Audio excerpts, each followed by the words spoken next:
নমস্কাৰ মৰমৰ ছাত্ৰ-ছাত্ৰীসকল তোমালোক সকলোকে ষ্টাডি কৰ্ণাৰ আসামৰ আন এটা ভিডিঅ'লৈ স্বাগতম জনাইছোঁ।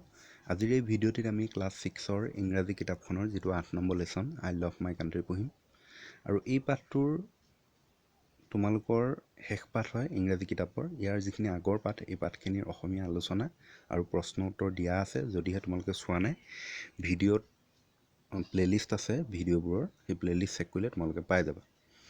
তেন্তে আজি আমি এই পাঠটো চাওঁ। এতিয়া আই লাভ মাই কাণ্ট্ৰি, মই মোৰ দেশখনক ভাল পাওঁ। You have probably heard or read about people who took part in the freedom movement of India. তুমি সম্ভৱতঃ শুনিছা বা পঢ়িছা যে কিছুমান মানুহৰ বিষয়ে যিসকল লোকে হু took part in the freedom movement of India, যিসকল লোকে ভাৰতবৰ্ষৰ স্বাধীনতা সংগ্ৰামত অংশগ্ৰহণ কৰিছিলে। Look at the pictures of the people bill' and চে what is common among them. আৰু এই তলৰ যি পিকচাৰ দিছে এই পিকচাৰকেইটা চাবলৈ কৈছে আৰু ইহঁতৰ মাজৰ যিটো কমন হয়, কমন থিংটো কি? Arrange the letters to find out the answer. আৰু এই তলৰ যিটো আখৰ উল্টা পুল্টাকৈ দি আছে এইটো এৰেঞ্জ কৰিবলৈ কৈছে, তাতে তুমি উত্তৰটো পাই যাবা বুলি কৈছে। আৰু এইটো দে আৰ অল, এইটো তোমালোকে লিখিব লাগিব freedom, FREEDOM, freedom fighters, FIGHTERS, এইটো ফ্ৰীডম ফাইটাৰ্ছ হয়। তাৰপিছত আছে can you name them, if you can write the names under the pictures your teacher will help you with the answers. আৰু তলৰ যিকেইখন ছবি আছে এই ছবিকেইখনৰ নামকেইটা, এই মানুহকেইজনৰ নামকেইটা তোমালোকে জানানে? যদি জানা তোমালোকক এই তলত লিখিবলৈ কৈছে আৰু এই ক্ষেত্ৰত তোমালোকক টিচাৰে সহায় কৰিব বুলি কৈছে।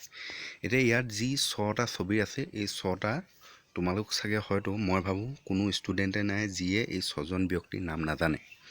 গতিকে তোমালোকক মই কমেণ্ট কৰি জনাবলৈ কৈছোঁ এই ছবিকেইজনৰ যি ছবিকেইখন আছে এই ছবিকেইখনৰ নামসমূহ তোমালোকক কমেণ্ট কৰি জনাবলৈ কৈছোঁ।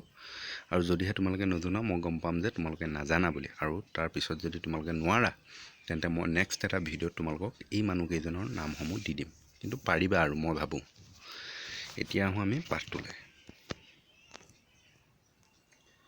নাও read about an Assamese freedom fighter Bhogeswari Phukanani. আৰু এতিয়া এগৰাকী অসমীয়া স্বাধীনতা যুঁজাৰুৰ বিষয়ে পঢ়িবলৈ কৈছে, যিগৰাকীৰ নাম হৈছে ভোগেশ্বৰী ফুকননী।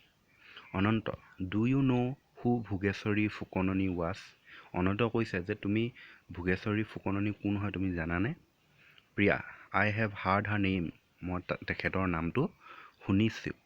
বাট there's very little I know' about her, কিন্তু মই তেখেতৰ বিষয়ে একো নাজানোৱে। এতিয়া ইয়াত তোমালোকে যদিও চেণ্টেন্সটো নেগেটিভ গোটে নহয়, লিটিল শব্দটো কিন্তু নেগেটিভ, এইটো কথা মনত ৰাখিবা। গতিকে লিটিল আছে ইয়াত, ভেৰি লিটিল বুলি কৈছে, মানে একেবাৰে নাজানে। Ananta, let's read about her then, তেন্তে আহা আমি তেখেতৰ বিষয়ে পঢ়োঁ। Bhogeswari Phukanani was a freedom fighter who was born in a noble Ahom family of Nagaon. Bhogeswari Phukanani হৈছে এগৰাকী ফ্ৰীডম ফাইটাৰ, স্বাধীনতা যুঁজাৰু, who was born in a noble Ahom family of Nagaon, যিগৰাকী এটা আহোম পৰিয়ালত জন্মগ্ৰহণ হৈছিলে, নগাঁৱৰ এটা আহোম পৰিয়ালত জন্ম হৈছিলে। হাৰ পেৰেণ্টছ ৱেৰ আত্মাৰাম বুঢ়াগোহাঁই এণ্ড নীলেশ্বৰী। আৰু তেখেতৰ দেউতাকৰ নাম হৈছে আত্মাৰাম বুঢ়াগোহাঁই আৰু মাকৰ নাম হৈছে Nileshwari Burhagohain. She married Bhogeswar Phukan and they had 6 sons and 2 daughters. আৰু ভোগেশ্বৰী ফুকননীয়ে ভোগেশ্বৰ ফুকনলৈ বিয়া পাতিছিলে আৰু they had 6 sons and 2 daughters, আৰু সিহঁতৰ 6টা পুত্ৰ আৰু 2জনী ছোৱালী হৈছিলে। Bhogeswari Phukanani was living a peaceful family life till the age of 60 when her life took a new turn. আৰু ভোগেশ্বৰী ফুকননীয়ে এটা খুব ধুনীয়া এটা পৰিয়াল, খুব শান্তিৰে এটা পৰিয়াল কটাই আছিলে যেতিয়ালৈকে তেখেতৰ 60 বছৰ নহৈছিলে। তাৰমানে 60 বছৰ বয়সলৈকে তেখেতে খুব ধুনীয়া এটা সুন্দৰ জীৱন যাপন কৰি আছিলে পৰিয়ালৰ মাজত সোমাই লৈ। When her life took a new turn, আৰু তাৰপিছতে কি হ'ল, তেখেতৰ এটা জীৱনৰ এটা নতুন টাৰ্ণিং পইণ্ট এটা আহিছিলে 60 বছৰৰ পিছত। During this time the freedom movement led by Mahatma Gandhi was at its peak. আৰু সেই সময়ত ভাৰতবৰ্ষৰ যি স্বাধীনতা সংগ্ৰাম সেই স্বাধীনতা সংগ্ৰামৰ একেবাৰে মূৰত গৈ পাইছিলে আৰু যিজনৰ লেড লৈছিলে গুৰি ধৰিছিলে মহাত্মা গান্ধীয়ে। The Quit India movement started in 1942 and thousands of people came out to the streets. আৰু সেই সময়তে যি কুইট ইণ্ডিয়া মুভমেণ্ট হয় ভাৰত ত্যাগ আন্দোলন আৰম্ভ হৈছিল 1942 চনত and thousands of people came out to the streets আৰু হাজাৰ হাজাৰ মানুহ ৰাস্তালৈ ওলাই আহিছিলে। Bhogeswari Phukanani too could not stay away আৰু ভোগেশ্বৰী ফুকননীও তাৰ পৰা আঁতৰত থাকিব পৰা নাছিলে। She joined the movement with her children and grandchildren আৰু তেখেতেও সেই যি স্বাধীনতা সংগ্ৰাম আছিলে এই সংগ্ৰামত যোগদান কৰিছিলে আৰু লগতে তেওঁৰ যি চিলড্ৰেন আছিলে ল'ৰা ছোৱালী আছিলে এণ্ড গ্ৰেণ্ড চিলড্ৰেন আৰু নাতি নাতিনীয়েক আছিলে সিহঁতেও সেই মুভমেণ্টত অংশগ্ৰহণ কৰিছিলে। Bhogeswari Phukanani was the leader of the women's wing of the movement in Brahmapur near Nagaon আৰু ভোগেশ্বৰী ফুকননী যি ব্ৰহ্মপুৰ নগাঁও ওচৰৰ যি ব্ৰহ্মপুৰৰ যি মহিলাসকল আছিলে সেই মহিলাসকলৰ পাখি আছিলে বুলি কৈছে। তাৰমানে মেইন গুৰি ধৰোঁতা সিহঁতক ছাপোৰ্ট কৰা মূল নায়িকাগৰাকী আছিলে Bhogeswari Phukanani. She was so inspiring that more and more people joined the movement eagerly আৰু তেখেত যথেষ্ট মানুহক ইনস্পায়াৰ কৰিছিলে প্ৰেৰণা যোগাইছিলে সেইবাবে বহুত মানুহ আহি লৈ পিনি সেই মুভমেণ্টত যোগদান কৰিছিলেহি। On September 16, 1942, the British government imposed a ban on the volunteers training camp at Bahampur and arrested the volunteers আৰু 16 ছেপ্টেম্বৰৰ 1942 চনত ব্ৰিটিছ চৰকাৰে কি কৰিলে এটা বেন কৰি দিলে যিটো সিহঁতৰ ট্ৰেইনিং কেম্প আছিলে ব্ৰহ্মপুৰত সেই কেম্পটোক বেন কৰি দিছিলে বন্ধ কৰি দিছিলে আৰু যিসকল তাত ভলেণ্টিয়াৰ আছিলে সেই ভলেণ্টিয়াৰ্ছসকলক এৰেষ্ট কৰিছিলে। In protest against this action, a public rally was organized at Bahampur on September 18, 1942 আৰু সেই যিটো এক কাৰ্য হৈছিলে সেই কাৰ্যক প্ৰটেষ্ট কৰিবৰ কাৰণে বিৰোধিতা কৰিবৰ বাবে তাত এটা পাব্লিক ৰেলী হৈছিলে। পাব্লিক ৰেলী মানে বহুত জনসমাগমৰ ভিৰ হৈছিলে ওলাই আহিছিলে ৰাস্তালৈ প্ৰটেষ্ট কৰিবৰ বাবে। was organized at Brahmapur on September এইটো 18 ছেপ্টেম্বৰ 1942 চনত ব্ৰহ্মপুৰলৈ ওলাই আহিছিলে। Hundreds of people gathered there আৰু শ মানুহ তাত আহি লৈ পিনি উপস্থিত হৈছিলেহি। Pratap Chandra Sharma প্ৰিচাইডেড over the meeting আৰু তাত যিখন মিটিং হৈছিলে সভা হৈছিলে সেই সভাখনত সভাপতিত্ব কৰিছিলে প্ৰতাপ চন্দ্ৰ শৰ্মা নামৰ ব্যক্তিজনে।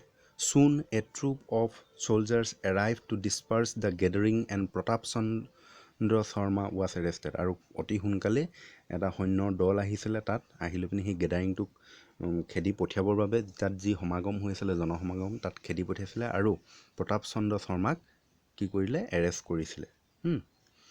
নেক্সট আছে but the freedom fighters could not be stopped কিন্তু যিসকল স্বাধীনতা যুঁজাৰু আছিলে সেই ক্ষেত্ৰত কিন্তু সিহঁতক ৰৈ নিদিলে।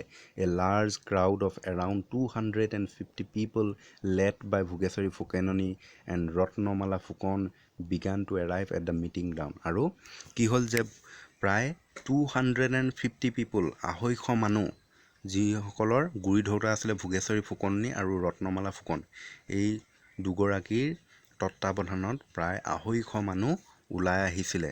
Began to arrive at the meeting ground সেই যিডোখৰ ঠাইত মিটিং হৈছিলে তাত আহি উপস্থিত হৈছিলে। They were stopped on the way by the British forces আৰু ব্ৰিটিছ ফ'ৰ্চক সিহঁতে ৰখাবলৈ বিচাৰিছিলে সেই সময়ত সেই কাৰ্যৰ পৰা। One British officer try to take away the flag from Ratnamala forcefully আৰু তেওঁৰ এজন ব্ৰিটিছ অফিচাৰে কি কৈছিলে ৰত্নমালাৰ পৰা যিখন ফ্লেগ আছিলে পতাকা আছিলে সেই পতাকাখন জোৰ জবৰদস্তি কৰি লৈ পিনি ল'বলৈ বিচাৰিছিলে। Seeing this, Bhogeswari Phukanani could not remain calm and she started beating the officer with the pole of her flag till he fell unconscious আৰু যিহেতু ব্ৰিটিছ অফিচাৰজনে ভাৰতবৰ্ষৰ পতাকাখনক টনা আজোৰা কৰিছিলে সেইকাৰণে ভোগেশ্বৰী ফুকননী দেখি লৈ পিনি তাইক শান্ত হৈ থাকিব নোৱাৰিলে কাম হৈ থাকিব নোৱাৰিলে আৰু কি কৰিব ধৰিলে তাইৰ হাতত যিখন পতাকা আছিলে সেই পতাকাখনৰ লাঠিডালে সেই ব্ৰিটিছ অফিচাৰজনক মৰিয়াব ধৰিলে যেতিয়ালৈকে সেই ব্ৰিটিছ অফিচাৰজন আনকনচিয়াছ হৈ নাযায় অৱচেতন হৈ নাযায়। After a few minutes he recovered but he could not bear the insult আৰু কিছু সময়ৰ পিছত তেখেতে আকৌ কনচিয়াছনেছটো ঘূৰাই পালে। তাৰপিছত যেতিয়া উঠিলে বেহুচ হৈ পৰি থকাৰ পৰা উঠি লৈ পিনি তেওঁ যিহেতু লাজ পাইছিলে সেই লাজটো তেওঁ বিয়েৰ কৰিব নোৱাৰিলে ধৈৰ্য ধৰি থাকিব নোৱাৰিলে আৰু চ' in anger he took out his pistol and shoot at Bhogeswari Phukanani from A close range আৰু কি কৰিলে সেইকাৰণে তেখেতে কি কৰিলে খঙতে পিষ্টলটো উলিয়াই লৈ পিনি ভোগেশ্বৰী ফুকননীক একেবাৰে ওচৰে পৰা তেখেতক গুলিয়াই দিলে ভোগেশ্বৰী ফুকননী ফেল অন ৰত্নমালাছ লেপ এণ্ড বিকাম আনকনচিয়াছ আৰু ৰত্নমালাৰ কোচত ভোগেশ্বৰী ফুকননী ঢলি পৰিলে আৰু আনকনচিয়াছ হৈ গ'ল 2 days later on September 20, 1942 she breathed her last at her own house আৰু 1942 চনৰ 20 ছেপ্টেম্বৰ তেখেতৰ শেষ নিশ্বাস ত্যাগ কৰিলে মানে তেখেতৰ মৃত্যু হ'ল দুদিনৰ পিছত বুলি কৈছে যিটো ঘটনা হ'ল গুলিওৱাৰ দুদিনৰ পাছত তেখেতে নিজৰ ঘৰতে শেষ নিশ্বাস ত্যাগ কৰিলে she died a martyr's death lying down her life for her country's freedom আৰু তেখেতৰ যি মৃত্যু শ্বহীদ হৈছে আৰু আমাৰ দেশখনৰ বাবে দেশখন স্বাধীন কৰিবৰ বাবে তেখেতৰ জীৱনো উৎসৰ্গিত কৰি থৈ গৈছে তো ইমানেই আছিলে যদিহে ভিডিঅ'টো ভাল লাগিলে এটা লাইক কৰিবা আৰু বন্ধুবৰ্গলৈ শ্বেয়াৰ কৰিবলৈ নাপাহৰিবা আমি নেক্সট ভিডিঅ'ত প্ৰশ্ন উত্তৰখিনি চাম ধন্যবাদ